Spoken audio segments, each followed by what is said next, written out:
Ok. Edwin, muchísimas gracias por aceptar esta invitación.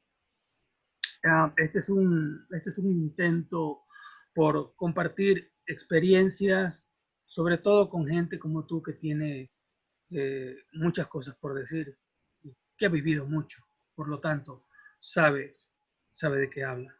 Y eso es algo que yo creo que hay que valorar mucho, ¿no? Pero vamos del principio. Riobamba, 1947. Tú estudias en un colegio jesuita, luego en un colegio salesiano. Hay algunas, eh, dentro de la vida estudiantil colegial, tienes algunos inconvenientes. Dime primeramente, puesto que eh, hay una gran influencia de la Sierra Central Sur en una ciudad como Guayaquil, y que tú llegaste a Guayaquil siendo ya un adolescente. eh, Cuéntame por favor un poco de cómo fue esa infancia y adolescencia en Riobamba. Mira, yo creo que una parte de la felicidad que yo siento se dio justamente en mi adolescencia, mientras yo cursaba los primeros años de la secundaria. Es normal que esto ocurra porque uno empieza a descubrir el mundo, uno empieza a descubrir las cosas que ocultan los grandes y de alguna manera dentro de esa formación escolástica de los colegios católicos había una pizca de rebeldía de parte de todos nosotros. Y yo creo que eso nos hizo ser contestatarios de toda la ética y la moral, primero jesuítica y después salesiana. Los jesuitas forman políticos, ¿no? Y son muy severos en eso. Los salesianos forman otro tipo de perfiles, empresarios, ¿no? Y la verdad es que en mi caso particular yo no pude encajar con esa disciplina y creo que mi alejamiento de la fe cristiana ocurrió a partir de constatar ese distanciamiento muy fuerte que había entre el ser humano y el dogma cristiano. Ocurrió un incidente para ellos grave, muy grave. Se murió un compañero nuestro, un cáncer prematuro, y queríamos ir a acompañar al velorio. No nos dieron permiso. Así que yo protagonicé una especie de fuga para ir al velatorio de nuestro compañero y fuimos. Nos encontramos ahí con algunos de los curas que estaban dirigiendo el oficio. Y claro, no hubo ningún reclamo ahí, el reclamo fue al siguiente día. ¿No? Todos estábamos expulsados 15 días. Y en mi caso particular, llamaron a mi mamá para comunicarle que debía retirarme del colegio por ese incidente y por algunos otros anteriores. Entonces le dijo que bien, que no había ningún problema, que ella me va a cambiar a un colegio de la ciudad. Dijeron, no creo que le vayan a aceptar con 0 en conducta. Así que, perdón, con 10 en conducta. Entonces le dijo, ¿y yo qué puedo hacer? Yo le aconsejo, dijo el cura, el que me ejecutó, lléveselo a otra ciudad. Y como mi madre no quería pelear, decidió pues que era mejor que me venga a Guayaquil, y en efecto así fue. O sea, salió expulsado en la ciudad y llegué a Guayaquil, me matriculé en el Colegio 5 de Junio, que era, le llamaban el colegio de gente no muy santa.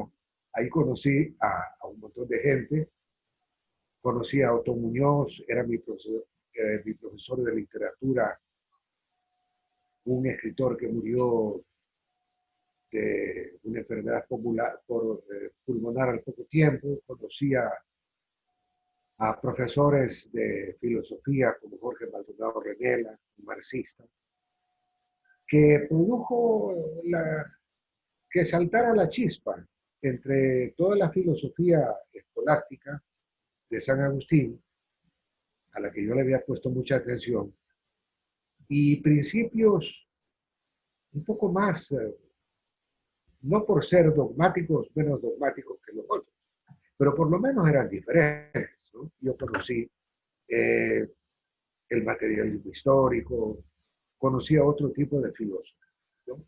Y la relación con mis compañeros, con este profesor y con los demás profesores, se hizo muy intensa. O sea, yo cuando fui a la universidad deseoso de descubrir cosas que me habían sido ocultadas deliberadamente. Y así fue que yo creo que me fue ubicando en el mundo, me fue ubicando en el medio en el que me desenvolvía, conocí a mucha gente, y así empezó mi vida en esta ciudad a la que, como decía Fernando Nieto, yo adopté como mía en el año de 1965, en que me ubiqué aquí en Guayaquil. Ahora, pero hay una cosa, tu formación colegial, jesuítica, salesiana, escolástica, como la llamas, tiene otro componente, que es el componente dentro de tu propia casa, que es un lugar donde se lee mucho. Tú tienes parientes que pertenecían al mundo de las letras y en Riobamba. Y por lo que me estás diciendo, lo que noto es que habría ocurrido una especie de salto directo del adolescente de Riobamba que llega a Guayaquil y se conecta inmediatamente con una generación mayor en este colegio, que es un colegio que como tal no tiene que ver nada con los colegios o con la tradición de la cual tú venías. Entonces me pregunto, ¿cómo tú viviste ese reajuste en términos personales? ¿O no hubo ninguna necesidad de reajuste? ¿Fue solamente cruzar un puente? ¿Cómo lo recuerdas? No, no, no. En verdad yo había vivido toda mi adolescencia entre Guayaquil y Quito. Aquí en Guayaquil vivía mi padre, vivían mis abuelas y algunos tíos. Es decir, el invierno lo pasaba en Guayaquil y el verano regresaba a clase. Eso era casi normal y muchos amigos guayaquileños con quienes me volví a conectar, ¿no? Tenían militancia socialista en Guayaquil. Algunos eran profesores en la Facultad de Filosofía, otros estudiaban y en realidad resultamos compañeros, ¿no? Algunos estaban en el MIR, otros estaban en el Partido Comunista, y nos volvimos a ver en una especie de nuevo desafío, ¿no? Porque de la frivolidad de la adolescencia pasamos a una vida mucho más agitada, mucho más seria y comprometida políticamente. Yo estaba en segundo año de la Universidad de Psicología cuando ocurrió la toma de la casona universitaria, que justamente hoy cumple un aniversario más, ¿no? Los paracaidistas se metieron, mataron a algunos compañeros en la refriega, ¿no? Pero igual se produjo la liberación de los exámenes de ingreso, que era la razón y el motivo fundamental por el que se produjo la toma de la universidad, la toma de la casona universitaria, y en la que tuve participación. Una participación no desde el frente de batalla en la casona, pero sí en los movimientos de apoyo, en el movimiento de panfletos, pancartas y otro tipo de actividades. Yo ya era prácticamente un activista político, ¿sabes? Dime una cosa, ¿por qué teniendo tú una tradición filosófica, colegial, y luego que se acentúa con las ideas como un joven lector y futuro activista, digámoslo así, se acentúa en esta relación con esta generación de intelectuales y políticos que tú empiezas a conocer? ¿Cómo si se da la opción por estudiar psicología y no política o filosofía o literatura, que va a ser otra de tus grandes ramas, ¿no?, de trabajo? Sí, mira, En mi casa, cuando vivía en Riobamba, muchas veces no había para comer, pero había libros, había revistas. Y yo siempre fui muy curioso y tuve una aptitud para la investigación. La curiosidad me llevaba a leer una cosa y seguir con otra, para no dejar cabos sueltos, ¿no? Y lo más cercano a esa aptitud era la química, para la que yo era prácticamente un genio, ¿no? O la psicología. El problema es que si yo me metí a estudiar química, ingeniería química, no hubiera podido trabajar. Estudiando psicología, las clases eran de 7 a 8 y media de la mañana y de 6 a 9 o 10 de la noche, entonces yo tenía espacio para trabajar. Y en realidad yo empecé a trabajar muy joven.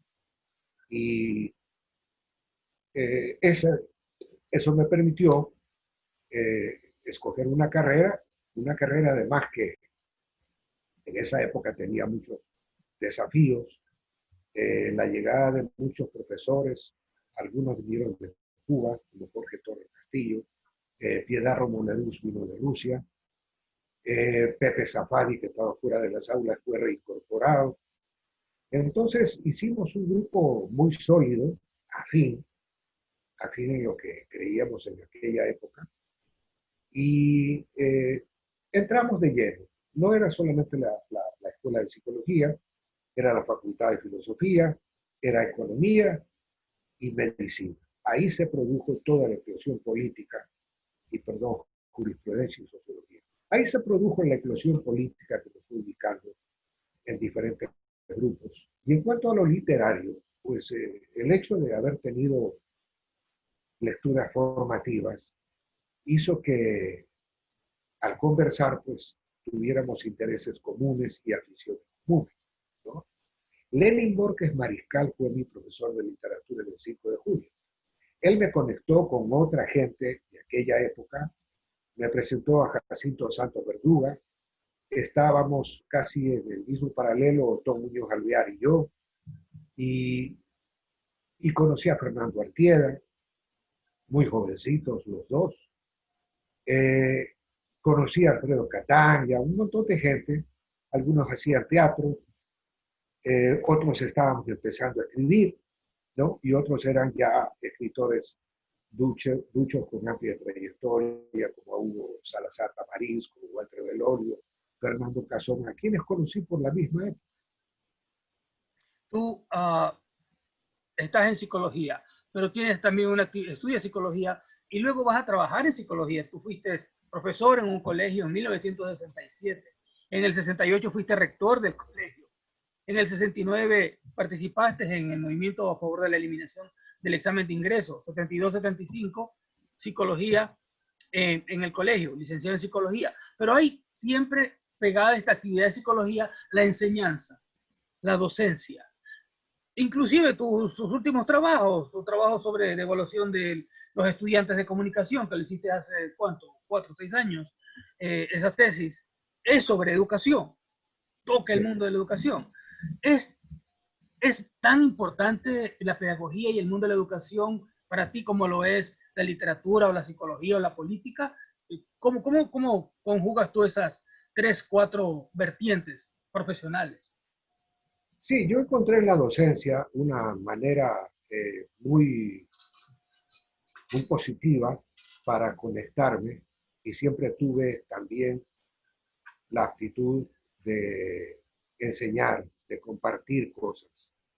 Esto me hizo conectarme con mis alumnos, en donde estuve trabajando, me hizo conectar y yo tengo muy buenas relaciones hasta el día de hoy. Muchos de los profesionales que logré graduar en la Universidad Espíritu Santo, cuando yo era director del Instituto de Investigaciones y profesor, son amigos míos, algunos ocupan cargos importantes y muchos de ellos se acuerdan, y claro, es evidente que teníamos una buena relación cuando hasta ahora nos reconocemos donde nos encontramos. Esto no solamente a mí, sino a la gente de mi generación, nos permitió tener algo de libertad en el movimiento literario político a través de la cátedra. la cátedra no era esclavizante. Dábamos 2 o 3 horas de clase y el resto lo teníamos para preparar, para dedicarnos a otras actividades. Por ejemplo, la aparición de una librería, que no sé si te acuerdas, o si cuando tú estuviste en la Católica ya estaba casi terminando su vida, la librería Nuestro Tiempo de Alberto Moreno, ¿no? Que era un lugar de concentración de todos los políticos, literatos y estudiosos de la ciudad de Guayaquil, porque ahí empezaron a llegar todos los libros que no había en ninguna parte. Empezaron a llegar libros de Europa, libros de Argentina, empezamos a conocer la obra de muchos escritores importantes, empezamos a correr el telón, ¿no?, de un mundo que se nos presentaba a nosotros muy esclarecedor, muy transparente. Así pudimos descubrir toda la literatura del boom, pudimos descubrir todas las divergencias políticas entre estructuralistas y marxistas. Y esto nos permitió ir enriqueciendo nuestro pequeño acervo cultural. Esto nos permitió estar más o menos actualizados, ¿no?, y estar ubicados en el tiempo. Ten en cuenta que nosotros provenimos de la generación del 60, que es una década en la que convergen muchas cosas, empezando por la Revolución Cubana, mayo del 68 en París, la, la, la gestión política de Carmichael, de Angela Davis. Entonces eran demasiadas cosas. Y aparte de eso, pues la música, el rock, que había irrumpido con fuerza y que estaba diciendo otro tipo de cosas, también penetró. Entonces nosotros somos hijos de una generación y de un tiempo muy agitado, ¿no? Si a mí me dijeras si puedo escoger otro tiempo, yo diría que no. Yo creo que viví el mejor tiempo, la mejor época, una época de cambios muy importantes, que desembocó pues en lo que desgraciadamente dijo el país. 1973, eres licenciado en psicología, aparece en la Universidad de Babahoyo, ese trabajo en tu horizonte profesional. Allí van a estar Solón Villavicencio, Gaitán Villavicencio, Pepe Lucho Ortiz, 1975, Psicoseo. ¿Cómo ves ese par de años, esa transición o inicio en la vida laboral, profesional, empezando con Babahoyo, que luego encuentra una especie como de marco de ampliación intelectual en la membresía de Psicoseo? ¿Cómo ves ese periodo? ¿Qué recuerdas de eso? Sí, yo me gradué el año 73 de la Universidad de Guayaquil y se produjo, o se había producido un año antes, la fundación de la Universidad de Babahoyo. Entonces, Vicente Vanegas López, un abogado riocense, vino a Guayaquil y nos invitó a participar en lo que él llamaba un desafío de la nueva universidad. Entonces, nos invitó a participar en el concurso de mérito. Nosotros entramos con concurso de mérito y oposición, ¿no?, con el compromiso de hacer de esa universidad un centro de estudios importante. Tal es así que no solamente llegamos nosotros de Guayaquil a Babahoyo, también vino Iván Carvajal, vino Julio César Bisuete, estaba Humberto Vinuesa trabajando en Babahoyo en el Ministerio de Cultura, Gaitán Villavicencio había venido de Bélgica, Solón de Chile, y vino más gente de Quito, ¿no?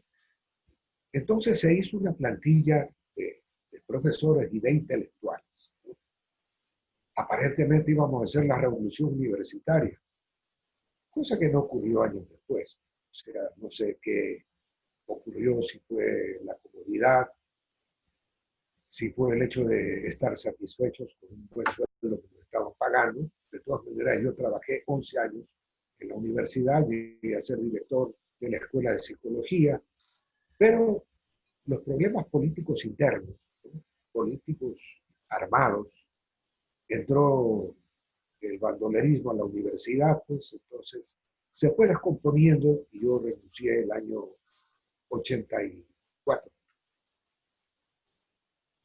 porque sencillamente me sentía atosigado por la forma de enfrentar los problemas que ya no eran políticos, eran problemas casi delincuenciales. Y todo el espíritu corporativo de formación universitaria se había ido perdiendo. Así que me retiré, mis compañeros se quedaron, algunos, otros también se retiraron. Fue un episodio, fue un tiempo muy importante, muy hermoso, de mucha valentía para enfrentar un montón de problemas. Y sobre todo nos permitió ir reordenando piezas para formar un grupo literario que había nacido como un desafío y una sugerencia el año de 1967 por una recomendación de Fernando Tinajero Villamar, el toma de la Casa de la Cultura en Quito, que se extendió a nivel nacional para sacar a las momias de aquella época tomadas de los espacios de la Casa de la Cultura. Entonces sugirió Fernando Tinajero que en Guayaquil había que crear un taller literario, claro, poniendo siempre como ejemplo pues a los ánsicos, ¿no? Y en esa época era una especie de asociación de intelectuales ecuatorianos, una cosa así, que la dirigía Fernando Tinajero. Entonces, esa idea siempre la estuvimos masticando. Cuando llegó Fernando Nieto de Quito, también producto de otro incidente con el secuestro del cura Camarata en la Universidad Católica, él tuvo que dejar la Universidad Católica y vino a Guayaquil. Él había crecido aquí en Guayaquil, vino a su familia, nos encontramos con Fernando, pues y con todo el fuego que traía, el fuego que teníamos nosotros, decidimos fundar un taller de literatura. Esto fue idea compartida por Carlos Rojas González, fallecido el año, creo que este año, Fernando Artieda, también fallecido, Hugo Salazar Tamariz, también fallecido, y yo. Y luego, pues, se produjo la integración con otros escritores, entre los que estás tú, a quienes invitamos a participar. ¿Cuál es originalmente la intención o las ideas programáticas, los objetivos de Psicoseo? ¿Se reúnen y qué es lo que dicen? Bueno, nos reunimos para hacer qué cosa. ¿Qué era lo que querían ustedes?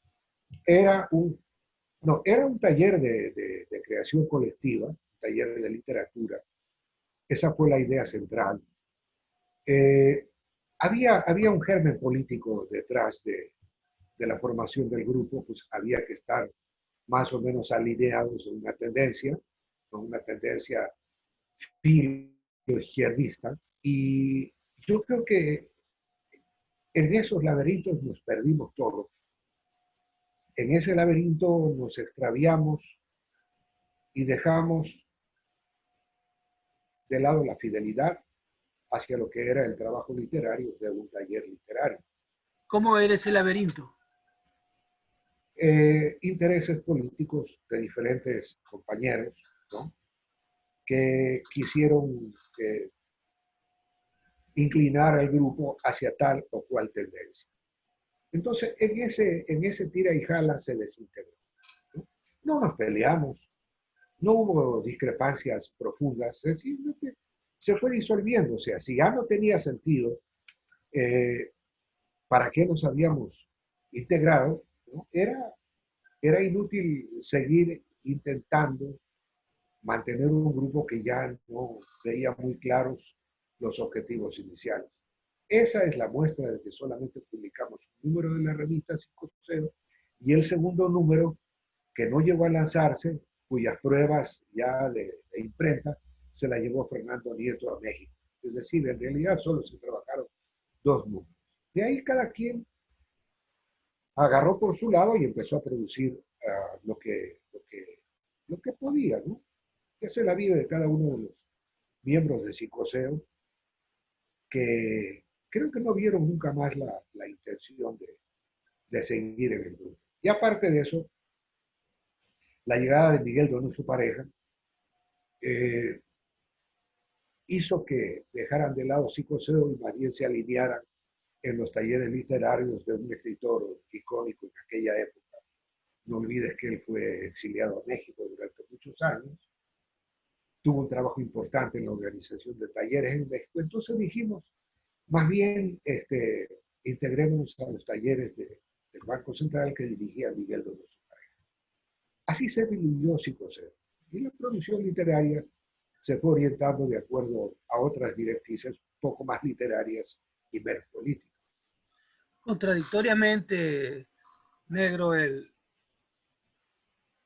grupo Psicoseo es la última referencia literaria, política, ideológica, eh, estilística que hay en Guayaquil. No, no ha vuelto a haber otro grupo, otro movimiento, y inclusive habiendo publicado solamente una revista. Han pasado 40 años y todavía queda la memoria de Psicoseo. ¿No piensas tú que Sí, había algo más, aparte de los deseos programáticos del grupo, de las intenciones iniciales? sí, sí, por supuesto que sí. Dentro de los hechos importantes que ocurrieron en aquella época, estuvo el surgimiento de la salsa, por ejemplo, ¿no? Una nueva forma de ver lo cotidiano, una nueva forma de descubrir nichos sociales prohibitivos en aquella época. Por ejemplo, para nosotros era muy importante entender muy bien la estética de la calle, la estética del hombre común y corriente, que en literatura, pues, salvo Pablo Palacio, con El hombre muerto a puntapiés, no había pues antecedentes ni referentes de este tipo de literatura urbana y ciudadana, ¿no? Entonces nosotros, como grupo, taller de literatura, volteamos a mirar este tipo de fenómeno social tan cercano a nosotros. Ellos eran nuestros vecinos, nuestros seres anónimos con quienes nos cruzábamos en la calle. La poesía de Fernando Nieto ilustra cómo era su barrio Victoria, donde estaba Tumbalata, el famoso bongocero de las latas de manteca. La referencia de Fernando Artieda y Mías y de Velasco Mackenzie. De Velasco Mackenzie menos. Él se orientó más al lumpen. Nosotros nos orientamos un poco más hacia la vida bohemia de la ciudad de Guayaquil, ¿no? El cabaret tenía una serie de códigos, por ejemplo, unidos a la salsa. Entonces, ese choque era brutal, era explosivo, ¿no? Y le rendimos un tributo muy fuerte a esa música en la obra literaria, pero también en nuestra vida diaria. Nosotros salíamos en una camioneta de la Casa de la Cultura a las 10 de la noche al Mesón Carmita para escuchar a los Papazotes, que era un quinteto de salsa, cuyo cantante era Tony Reyes, y ellos habían recogido toda la tendencia y hacían una música increíble. En otro cabaret, en la Puerta de Fierro, tocaba otro grupo, muy bueno, yo no recuerdo el nombre del grupo. En el Bar Anita había música de salsa, y allá concurríamos. Entonces nos topamos con el amor a flor de piel. Nos quitamos todos los prejuicios de la cabeza, ¿no? Hay una canción de Serrat que se refiere mucho perdón, de Alberto Cortés, que se refiere al hombre de la calle, ¿no? Al ladrón, a la gente de mal vivir, a todo lo que era repudiado. Nosotros descubrimos que había algo más detrás de todo eso. Habían seres humanos, había gente con un potencial de vida que era envidiable. O sea, eso lo vimos nosotros, eso lo trasladamos a la literatura y la literatura tiene esos testimonios ahí. Hay que leer la poesía de Fernando Artieda, los poemas de Fernando Nieto Cadena. Yo hice un libro que recoge mucho de esta vivencia, de esta fuerte vivencia. Yo tenía Y un es patio de película mexicana. un vecindario. Yo tenía un, Yo, un vecindario de película mexicana, sí, 1981. ¿Cómo así nace ese es. libro? ¿Qué es ese libro Mira, para ti? ahí yo tenía recogidos algunos cuentos insignificantes, un par de cuentos que los había escrito en mi adolescencia en Riobamba. Esto los cogí y los reconstruí. Por ejemplo, hay uno pequeñito de Perro a Perro que para mí significaba mucho. Significaba la soledad, el hecho de una mujer abandonada por su esposo después de un matrimonio de algunos años, que es el caso de mi madre. Mi padre vino a Guayaquil, entonces yo reflejo en ese pequeño cuento, porque es pequeño, la relación del personaje con su perro, ¿no? Que es una relación tanto lastimera, pero no menos real por eso, ¿no? Y recojo también otro del vecindario nuestro, y lo plasmo en el libro. Las demás son historias de acá de Guayaquil, ¿no? Por ejemplo, ahí está reflejado un cuento que creo que se llama El mejor número, sobre la desaparición de seres humanos. No sé si recuerdas que vino Haroldo Conti a Guayaquil a un encuentro de escritores. Aquí lanzó el libro blanco de Argentina sobre los secuestros y asesinatos de la AAA. Cuando volvió a Argentina fue secuestrado y lo asesinaron a Haroldo Conti. Ese cuento que tengo ahí en el libro refleja un poco este arte de hacer desaparecer a la gente, este arte de magos, que fue lo que caracterizó a América Latina en una etapa muy, muy triste, muy dura. Ahí está incluido el cuento, en estilo directo, me parece que es sobre el rey de la cantera.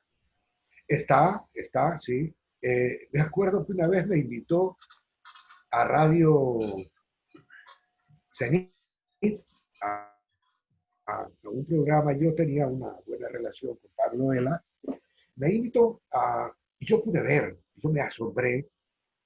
En la cabina, pues, era caluroso en aquella época, el ventilador no daba, era un tipo ya muy, muy obeso en esa época. Entonces, él desarrollaba el programa sin camiseta y tenía una pistola 9 milímetros sobre la mesa, ¿no? Entonces, se producía ese diálogo entre Pepe Cebollas, que era el sonidista y el pinchadiscos, y Aladino, el rocolero, que era un muchacho, que también dialogaban con el rey. Pepe Cebollas, eh, Aladino y el rey de la cantera hacían la fiesta. Este diálogo, ¿no?, de lo cotidiano, que es riquísimo, ¿no?, yo lo reproduje en ese momento, ¿no? Ahora lo va a montar en un monólogo un actor del juglar. Me ha pedido que pulamos un poco la historia para actualizarla, porque ahí se refiere a un hecho, ¿no?, el temblor que hubo y casi tira abajo el Estadio Modelo, ¿no? Entonces, lo vamos a hacer, no sé cuándo, esto era para enero, para febrero, pero se retrasó. Entonces, yo lo trabajaré para un monólogo que lo va a hacer sobre ese cuento, sobre el rey de la cantera, que va a ser un homenaje a un ícono de la cultura popular guayaquileña. Entre este libro, yo tenía un vecindario de película mexicana que, vamos a asumir, es resultado de todo ese mundo al que has descrito, el mundo de psicoseo. Y tu segundo libro, sobre una tumba, una rumba, que es de 1992, hay 10 años. Esos 10 años de diferencia, esos 10 años de diferencia incluyen tu membresía, no recuerdo que haya sido por mucho tiempo, pero sí recuerdo tus trabajos en el taller de Miguel Donoso.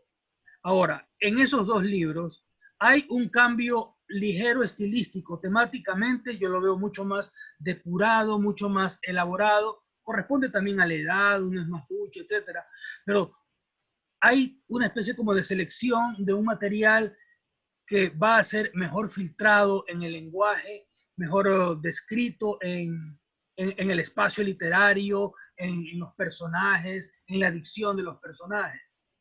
¿Cómo tú ves esa diferencia entre esos dos textos?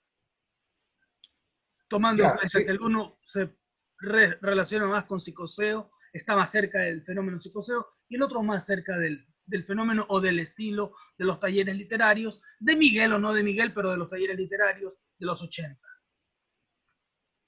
sí. Eh, el libro es mucho más reposado, no está escrito al apuro.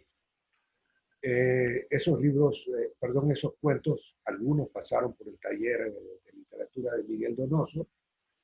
Ten en cuenta que él nunca intervenía en los textos, ¿no? Él dejaba que seamos nosotros los que opináramos, ¿no? Pero no modificáramos. Entonces, si había que corregir algo en lo sintáctico, posiblemente, a veces en la confusión de significados, entonces el taller servía a eso, para intercambiar opiniones, y pues en eso Miguel era muy, muy severo, ¿no? No permitía que se alteren los textos. Pero sí es un reflejo del orden que mantuvimos, ¿no? Es el reflejo de las experiencias contadas con estilo. Yo fui muy, muy cuidadoso en entender bien en qué consistía la estética de la calle, los valores del hombre común y corriente, los criterios que se manejan sobre honorabilidad en las cantinas, en los cabarets, ¿no? Yo tenía una comadre que era prostituta, yo fui padrino de su hija, y cuando fuimos después del bautismo a la casa de ella, ella era la señora Teresita en su vecindario, era una mujer muy respetada y muy, muy considerada, porque educaba a sus hijos con rigor, ¿no? Era la cabeza de su hogar. Entonces, mirar estas cosas te hace repensar un poco en cómo está organizada la sociedad y en los valores que manejamos cuando debemos juzgar. Entonces, las historias que están plasmadas en ese libro reflejan con propiedad eh, la vida de la gente. No es otra cosa que la vida de la gente. Y más que la vida mía, porque podría ser yo el personaje, no, ¿no? Yo cuento en algunas historias en primera persona, ¿no? Las cosas como las veo, como las sentía y como las plasmaba. Eso lo mantuve, lo sigo manteniendo hasta ahora. Yo tengo una visión de la vida, una visión de la gente que me ha hecho alejar. Yo en realidad no tengo contacto con un grupo literario, no tengo contacto sino con un par de amigos aquí en Guayaquil.